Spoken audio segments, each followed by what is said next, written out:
नमस्कार, जय जोहार संगवारी हो। आप देख रहे हैं नॉन स्टॉप छत्तीसगढ़। रायपुर में 2 दिन बारिश का अलर्ट। बंगाल की खाड़ी से उठी ठंडी हवाओं का अंधड़।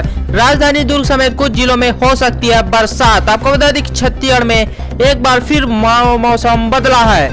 इस बार दक्षिण से आ रही ठंडी हवाओं ने यहाँ बदलाव किया है। इसकी वजह से बस्तर, दुर्ग और रायपुर संभाग के कुछ जिलों में बरसात भी हुई है। मौसम विज्ञानियों का कहना है कि शनिवार रविवार को राजधानी रायपुर और आसपास के इलाकों में भी बरसात की संभावना बढ़ रही है। शुक्रवार की शाम रायपुर और आसपास के जिलों में तेज ठंडी हवा का अंधड़ उठा। रात भर ठंडी हवा जारी रही। आसमान में घने बादल भी छा गए। इस बीच बस्तर के कुछ स्थानों पर मध्यम से हल्के स्तर की बरसात भी हुई। दुर्ग और रायपुर संभाग के कुछ जिलों में भी हल्की बरसात हुई है। रायपुर में शनिवार दोपहर को भी 9.3 किलोमीटर प्रति घंटे की रफ्तार वाली पछुआ हवा चल रही है। इसमें 38% नमी है। रायपुर मौसम विज्ञान केंद्र के विज्ञानी HP चंद्रन ने बताया कि गर्मी के दिनों में एक सामान्य स्थिति बनती है कि समुद्र तल पर उच्च दाब का क्षेत्र बनता है और मैदानी इलाकों में निम्न दाब का।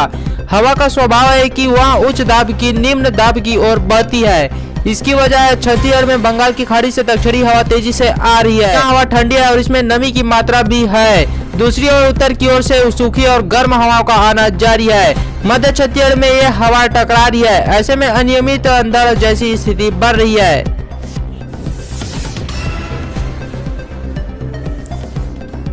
रामनवमी पर सबरी के शहर में उत्सव। यहाँ श्री राम को बेर खिलाते हुए सूर्य नारायण का कायाकल्प। सीएम करेंगे भव्य मंदिर का लोकार्पण। आपको बता दें कि राज्य सरकार की महत्वाकांक्षी राम वनगमन परिपथ परियोजना के तहत जांजगीर जिले के सूर्यनारायण में जीर्णोद्धार और नवनिर्माण का काम पूरा हो गया है, जिसके तहत पहले चरण में 6 करोड़ रुपए के विकास कार्य किए गए हैं, जिसकी सौगात सीएम भूपेश बघेल रविवार को जनता को देने वाले हैं। इस लोकार्पण कार्यक्रम को भव्य बनाने के लिए यहाँ समारोह 8 अप्रैल से शुरू हो चुका है, जिसके तहत राज्य स्तरीय मानस मंडली प्रतियोगिता का आयोजन शुरू किया गया है। साथ ही 8 अप्रैल से शुरू हुए इस लोकार्पण समारोह में 9 अप्रैल को प्रसिद्ध पार्श्व गायिका अनुराधा पौडवाल अपनी प्रस्तुति देने वाली है। प्रदेश में रामायण कालीन अवशेषों को सहेजने और संभालने के उद्देश्य से 73 स्थानों पर राम वनगमन पर्यटन परिपथ के तहत काम प्रस्तावित है।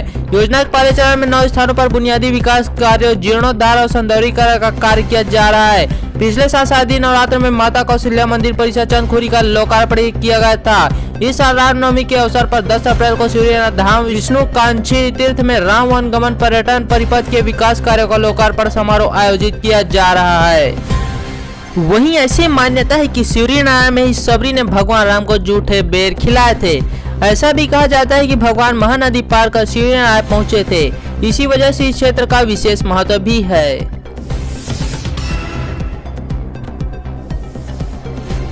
छत्तीसगढ़ में मई जून में होंगी 8 प्रवेश परीक्षाएं। व्यापम ने की संभावित परीक्षा तिथियों की घोषणा। 12 मई को PET से शुरू होगी शुरुआत। आपको बता दें कि छत्तीसगढ़ के तकनीकी, व्यावसायिक एवं कृषि शिक्षा के संस्थानों में दाखिले के लिए प्रवेश परीक्षाएं मई जून के महीने में होंगी। व्यवसायिक परीक्षा मंडल व्यापम ने इन परीक्षाओं की संभावित तिथियों की घोषणा कर दी है। इस सत्र के प्रवेश परीक्षाओं की शुरुआत 22 मई को प्री इंजीनियरिंग टेस्ट PET के साथ हो रही है।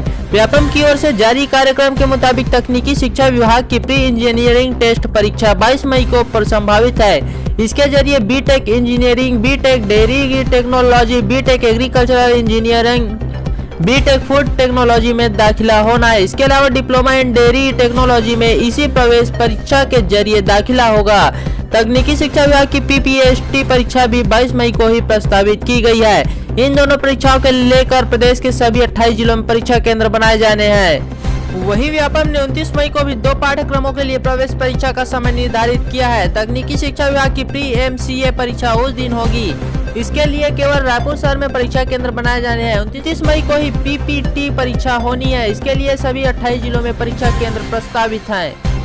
वहीं राज्य शैक्षिक अनुसंधान एवं प्रशिक्षण परिषद की ओर से आयोजित प्री BA DLED परीक्षा 12 जून को निर्धारित है। इसके लिए सभी 28 जिलों में केंद्र बनाए गए हैं। इसके जरिए 2 वर्षीय BEd एवं DLED कक्षाओं में प्रवेश दिया जाना है। वो 5 वर्षीय BEd और BSc BEd में प्रवेश के लिए परीक्षा का आयोजन 19 जिलों में किया जाना है। इसके परीक्षा केंद्र केवल 8 जिले में होंगे।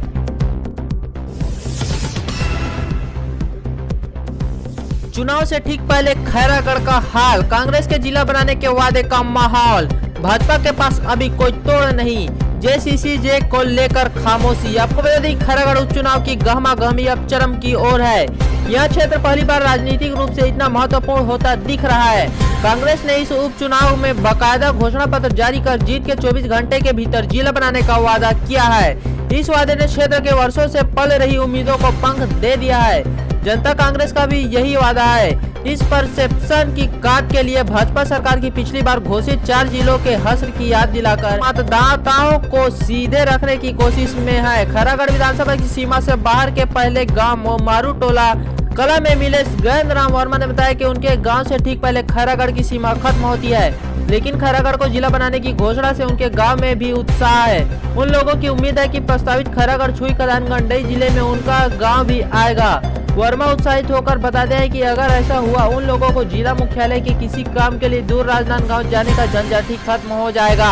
सारे काम नजदीकी के खैरागढ़ में होने लगेंगे।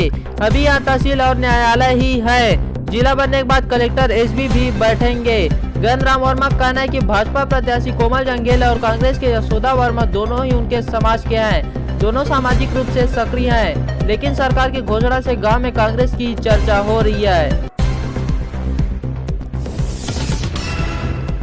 मजदूर माँ बाप का साइंटिस्ट बेटा। जिस गांव में हाई स्कूल भी नहीं था वहां का होनहार NIT पहुंचा। ऐसा मेमोरी कार्ड बनाएगा जिसका स्टोरेज सबसे ज्यादा होगा। आपको बता दें कि कहते हैं कि कामयाबी अमीरी और गरीबी नहीं देखती, हौसला देखती है।